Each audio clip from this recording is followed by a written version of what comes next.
आधुनिक कंप्यूटरों के जनक किसे माना जाता है? कंप्यूटर साइंस के जनक के रूप में आधुनिक कंप्यूटर का जनक या कंप्यूटर साइंस के जनक के रूप में एलन ट्यूरिंग, ये आधुनिक कंप्यूटर के जनक है। एलन ट्यूरिंग को कंप्यूटर का आधुनिक कंप्यूटर के जनक, कंप्यूटर साइंस के जनक एलन ट्यूरिंग को, लेकिन कंप्यूटर के जनक चार्ल्स बेबेज को माना जाता है। 1822 में इन्होंने डिफरेंस इंजन बनाया और 1833 में इन्होंने एनालिटिकल इंजन का आविष्कार किया। जन्म तिथि 23 जून 2012 को हुआ था। ये कौन है? ये वही एलन ट्यूरिंग है ना। 23 जून 1912 को मैडा बेले, लंदन, इंग्लैंड में जन्म। मृत्यु 7 जून 1954 को बिल्बो शायर, इंग्लैंड। राष्ट्रीयता ब्रिटिश। गणित, क्रिप्टो एनालिसिस, कंप्यूटर विज्ञान, जीव विज्ञान। शिक्षा किंग्स कॉलेज, कैम्ब्रिज विश्वविद्यालय, प्रिंसटन विश्वविद्यालय, Princeton Institute for Advanced Study, Saint Michael School, Sherborne School है।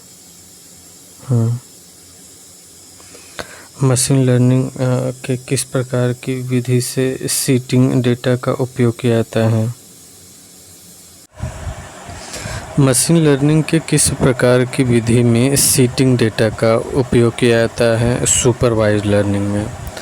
मशीन लर्निंग के किस प्रकार की विधि में सीटिंग डेटा का उपयोग किया जाता है? Supervised learning.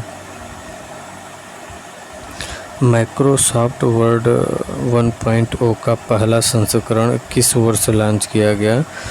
ये 1983 में। एमएस वर्ड का ना, एमएस ऑफिस तो 1985 में लॉन्च किया गया, लेकिन एमएस वर्ड 1983 में, ध्यान दीजिएगा। माइक्रोसॉफ्ट वर्ड 1.0 का पहला संस्करण किस वर्ष लॉन्च किया गया? 1983 में।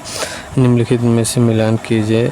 सॉफ्टवेयर जो है ना, सेट ऑफ प्रोग्राम है सॉफ्टवेयर, और इनपुट डिवाइस लाइट पेन है, आउटपुट डिवाइस स्पीकर है। अच्छा, स्पीकर जो है आउटपुट डिवाइस है, और एसएसडी जो है सेकेंडरी मेमोरी है।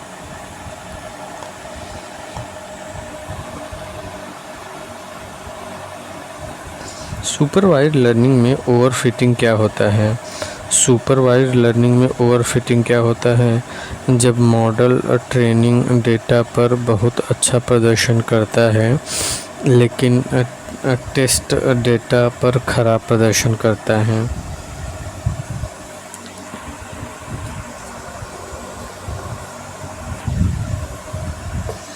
सुपरवाइज्ड लर्निंग में ओवरफिटिंग क्या होता है? सुपरवाइज्ड लर्निंग में ओवरफिटिंग जब मॉडल ट्रेनिंग डेटा पर बहुत अच्छा प्रदर्शन करता है, लेकिन टेस्ट डेटा पर खराब प्रदर्शन करता है।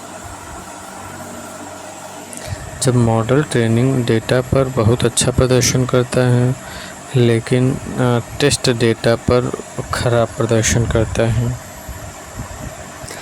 जब मॉडल ट्रेनिंग डेटा पर अच्छा प्रदर्शन करता है, लेकिन टेस्ट डेटा पर खराब प्रदर्शन करता है। ओवरफिटिंग जो होता है सुपरवाइज्ड लर्निंग में, ओवरफिटिंग जब मॉडल ट्रेनिंग डेटा पर बहुत अच्छा प्रदर्शन करता है, लेकिन टेस्ट डेटा पर खराब प्रदर्शन करता है, वो चीज़ है।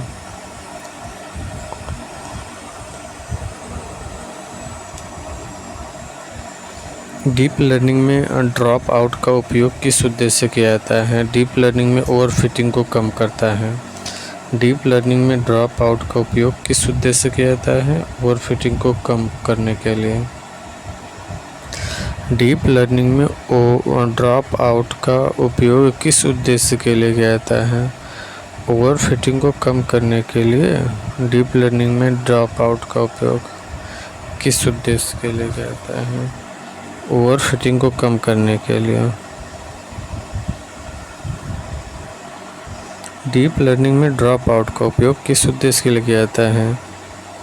ओवरफिटिंग को कम करने के लिए डीप लर्निंग में ड्रॉप आउट का उपयोग किया जाता है, ओवरफिटिंग को कम करने के लिए। हडूप क्या है? हडूप एक ओपन सोर्स फ्रेमवर्क जो बड़े डेटा सेट को स्टोर और प्रोसेस करता है।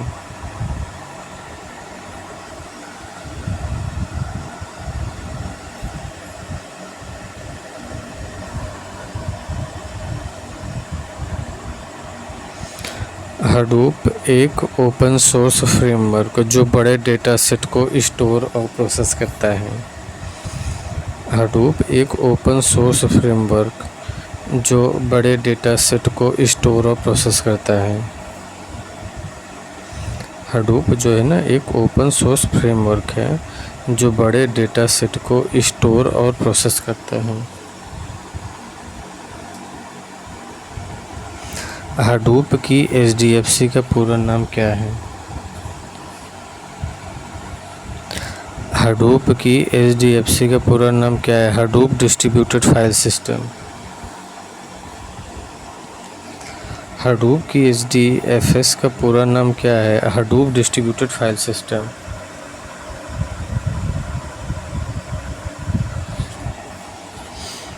हडूप की एचडीएफएस का पूरा नाम क्या है?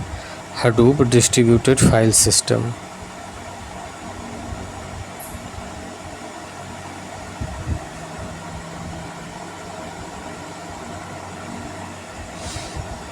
हडूप की एचडीएफएस का पूरा नाम क्या है? हडूप डिस्ट्रीब्यूटेड फाइल सिस्टम है।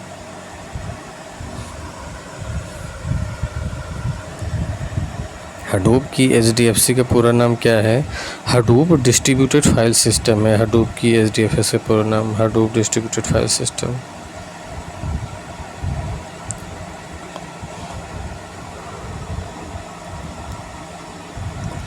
एक बिट 0 या 1 डिजिट को कहते हैं। एक निबल 4 बिट्स को कहते हैं।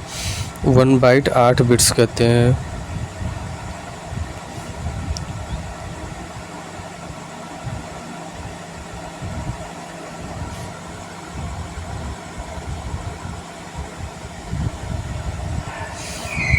एक बाइट 8 बिट्स का है।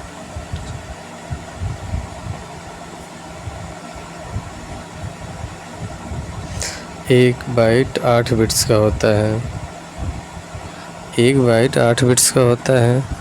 एक गीगाबाइट इतनी बाइट्स का होता है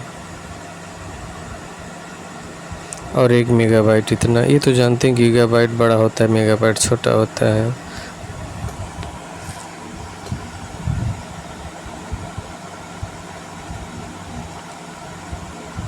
बिट से बड़ा निबल, निबल से बड़ा बाइट, बाइट से बड़ा केबी, केबी से एमबी, एमबी से जीबी, जीबी से टीबी, टीबी से पीबी। बिट 01 एक निबल 4 बिट और 1 बाइट 8 बिट या 2 निबल। 1 केबी 1024 बाइट और 1 एमबी 1024 केबी। 1 जीबी 1024 एमबी और 1 टीबी 1024 जीबी। 1 PB 1024 TB. तो 1 केबी जो है ना 2×10, 1 केबी जो है 2×10 बाइट है और 1 एमबी है 2×20 बाइट है और 1 जीबी है 2×30 जीबी बाइट है और 1 टीबी 2×40 और 1 पीबी 2×50 है।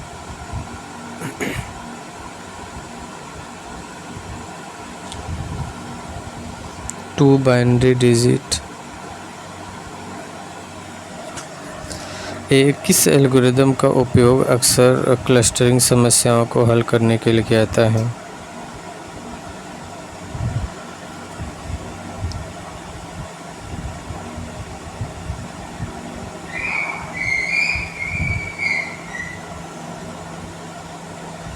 के मीन्स। किस एल्गोरिदम का उपयोग अक्सर क्लस्टरिंग समस्याओं को हल करने के लिए किया जाता है? के मीन्स में। किस एल्गोरिदम का उपयोग अक्सर क्लस्टरिंग समस्याओं को हल करने के लिए किया जाता है? के means.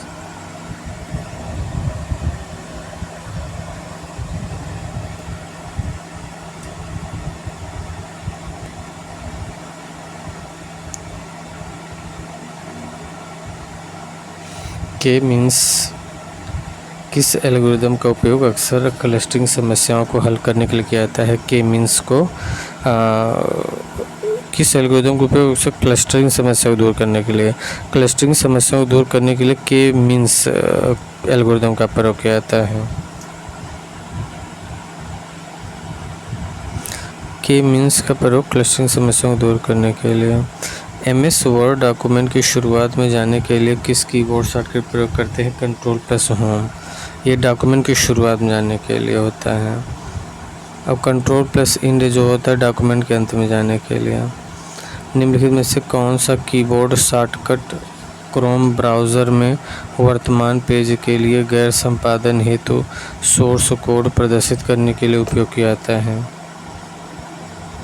Ctrl+J download list.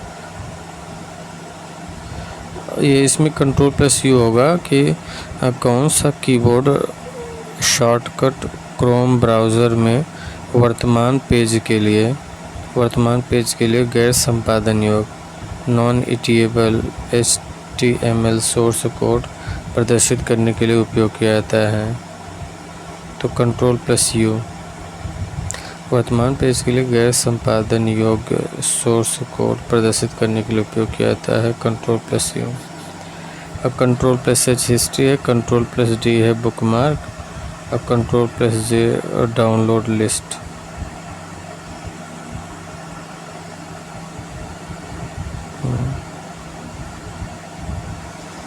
Google Chrome में बुकमार्क को दिखाने के या छिपाने के लिए निम्नलिखित में से कौन सा कीबोर्ड शॉर्टकट का उपयोग किया जाता है? Ctrl+Shift+B।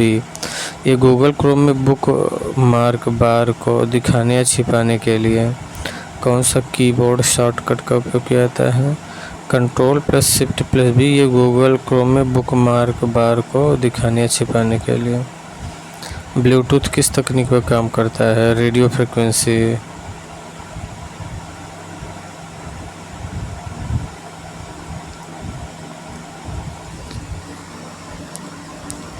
ब्लूटूथ किस तकनीकी पर काम करता है? रेडियो आवृत्ति। ब्लूटूथ किस तकनीकी पर काम करता है? रेडियो फ्रिक्वेंसी, रेडियो आवृत्ति पर। ब्लूटूथ जो है किस तकनीक पर काम करता है? रेडियो फ्रिक्वेंसी, रेडियो आवृत्ति पर। निम्नलिखित में से MX एक्सेल फार्मूला का मान क्या है? MX एक्सेल फार्मूला का मान सम SQ, जोड़ना सबको, सम स्क्वायर करके सम करना है, इसका मतलब है पहले तो 4 के स्क्वायर, 3 के स्क्वायर, 2 के स्क्वायर, फिर जोड़ दीजिए, कुल 30 हो जाएगा। इनमें से कौन सा एक हार्डवेयर अवयव नहीं है? हार्डवेयर अवयव नहीं है। मेमोरी यंत्र है, हार्डवेयर, CPU भी हार्डवेयर, ऑपरेटिंग सिस्टम यही नहीं है, इनपुट यंत्र भी है। इनमें से कौन सा एक हार्डवेयर अवयव नहीं है? ऑपरेटिंग सिस्टम तो सॉफ्टवेयर है, जानते हैं। स्वतः सॉफ्टवेयर जो है system software, application utility software होता है। सिस्टम सॉफ्टवेयर 2 प्रकार का होता है, ऑपरेटिंग सिस्टम और ट्रांसलेटर। ऑपरेटिंग सिस्टम 2 तरीके का होता है, एक तो CUI और एक GUI। ट्रांसलेटर 3 प्रकार के होते हैं, कंपाइलर, असेंबलर और इंटरप्रेटर। ट्रांसलेटर क्या करता है? हाई लेवल लैंग्वेज को लो लेवल लैंग्वेज बदलता है। एप्लीकेशन ये स्वतंत्र नहीं होते हैं, ये जो है Microsoft office, WhatsApp, MS word ये सब होते हैं। यूटिलिटी एंटीवायरस और डिस्क क्लीनअप टूल ये सब होता है। CUI character user interface, CUI text user interface, UI graphical user interface. Microsoft word से निम्नलिखित में से कौन सा कथन गलत है? एक पैराग्राफ में केवल एक वाक्य हो सकता है। माइक्रोसॉफ्ट वर्ड में निम्नलिखित में से कौन सा कथन गलत है? एक पैराग्राफ में केवल एक वाक्य हो सकता है। एक डॉक्यूमेंट में विविध टेबल्स हो सकते हैं। एक डॉक्यूमेंट में विविध टेबल्स हो सकते हैं। और क्या कह रहा है कि क्या गलत है? एक डॉक्यूमेंट में एक ड्राफ्ट कप होना ही चाहिए, गलत है। एक डॉक्यूमेंट को एकाधिक पुनः नामित किया जा सकता है। एक डॉक्यूमेंट को एकाधिक पुनः नामित किया जा सकता है, सही है। एक डॉक्यूमेंट को एकाधिक नामित कह सकते हैं, सही है। एक पैराग्राफ में केवल एक वाक्य हो सकता है, सही है। एक डॉक्यूमेंट में विविध टेबल्स हो सकते हैं, बिल्कुल सही है। एक डॉक्यूमेंट को एकाधिक नामित रीनेम कह सकते हैं, बिल्कुल सही है। इनमें से कौन सा फंक्शन MS वर्ड सॉफ्टवेयर के महत्वपूर्ण फंक्शन हैं? डॉक्यूमेंट की रचना करना, एडिट करना, सेव करना, प्रिंट करना, ये सब है। कौन सा फंक्शन MS वर्ड सॉफ्टवेयर के महत्वपूर्ण फंक्शन हैं? डॉक्यूमेंट की रचना करना, एडिट करना, सेव करना और प्रिंट करना। ये डॉक्यूमेंट की रचना करना, डॉक्यूमेंट की रचना करना, एडिट करना, सेव करना, प्रिंट करना, ये सब हैं। डॉक्यूमेंट की रचना करना, एडिट करना, सेव करना, प्रिंट करना है। डॉक्यूमेंट के अंदर टेक्स्ट को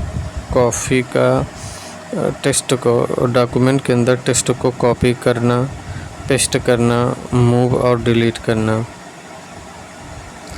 डॉक्यूमेंट के अंदर टेक्स्ट को कॉपी करना, पेस्ट करना, मूव और डिलीट करना है।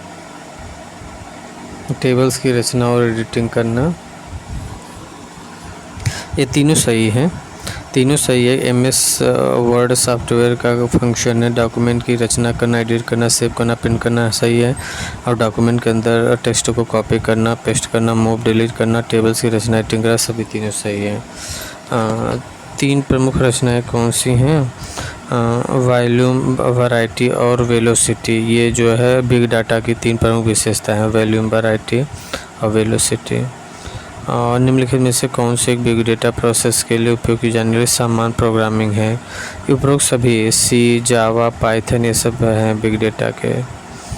और उमंग ऐप सेवा उपलब्ध कराता है, सभी सेवा उपलब्ध कराता है। इनकम टैक्स फाइल करना, आधार, PF फंड क्वेरीज को हल करना, गैस सिलेंडर बुक करना, ये सभी करता है। जीमेल, वेब पेज खोजने क्या करेंगे? जीमेल, ईमेल चेक करना। जीमेल के लिए ईमेल चेक करने के लिए प्रयोग किया जाने वाला एक सॉफ्टवेयर है। जीमेल जो है ना, ईमेल चेक करने के लिए प्रयोग किया जाने वाला एक सॉफ्टवेयर है। ओब्राना डोमिनियन ईमेल 1971, रे टॉमलिंसन, ईमेल की खोज 1971 में रे टॉमलिंसन ने किया था।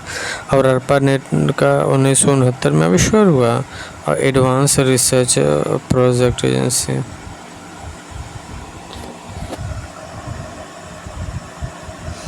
फेसबुक में शामिल होने के लिए न्यूनतम आयु क्या है? 13 वर्ष है। फेसबुक में शामिल होने न्यूनतम 13 वर्ष है। और फेसबुक में और मेटावर्स है, मेटावर्स में कई कंपनियां आती हैं फेसबुक की। मेटावर्स में फेसबुक, इंस्टाग्राम, व्हाट्सएप कई चीज़ें आती हैं। फेसबुक जो है mark Zuckerberg.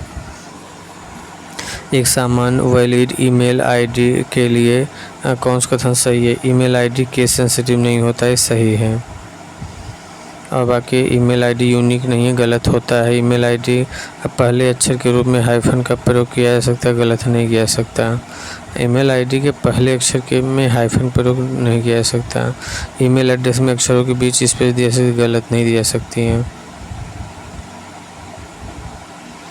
Which following statement, ये तो 8वां है भाई ना। बताएं कि निम्नलिखित में से कौन सा सही या गलत है? इसमें कौन सा एक गलत है, दूसरा सही? इंटरनेट लोकल एरिया नेटवर्क का सबसे अच्छा गलत है। वैन का उदाहरण है इंटरनेट कनेक्ट किए गए प्रत्येक कंप्यूटर को IP का पता होना चाहिए, बिल्कुल सही है। यदि A1 से 45 तक में A2, A4, 5 मूल्य हो तो MS एक्सेल की फंक्शन A1 से A5 क्या परिणाम देगा? A1 से A5 ना, ये काउंटा कर रहा है, काउंटा, तो A1 से A5 जो है पूरा 5 हो जाएगा। काउंट करेंगे तो 1, 4 काउंट करेंगे 4, लेकिन काउंटा करेंगे 5, क्योंकि ये बिंदु भी काउंट करता है A से 5 तक।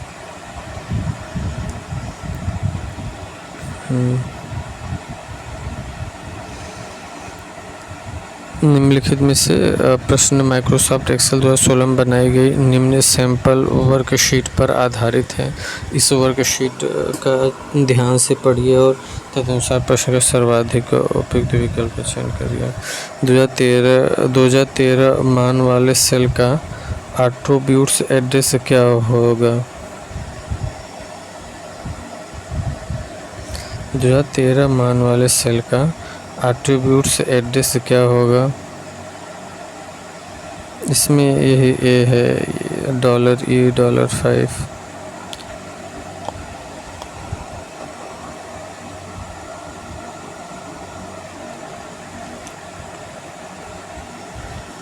यदि आप पावर पॉइंट स्लाइड शो के दौरान एस्केप बटन दबाते हैं, एस्केप बटन, तो स्लाइड शो समाप्त हो जाएगा।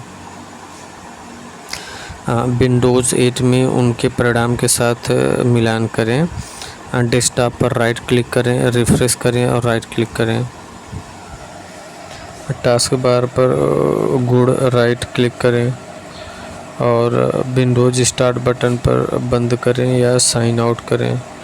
स्टार्ट बटन पर विंडो स्टार्ट बटन पर बंद करें या साइन आउट करें।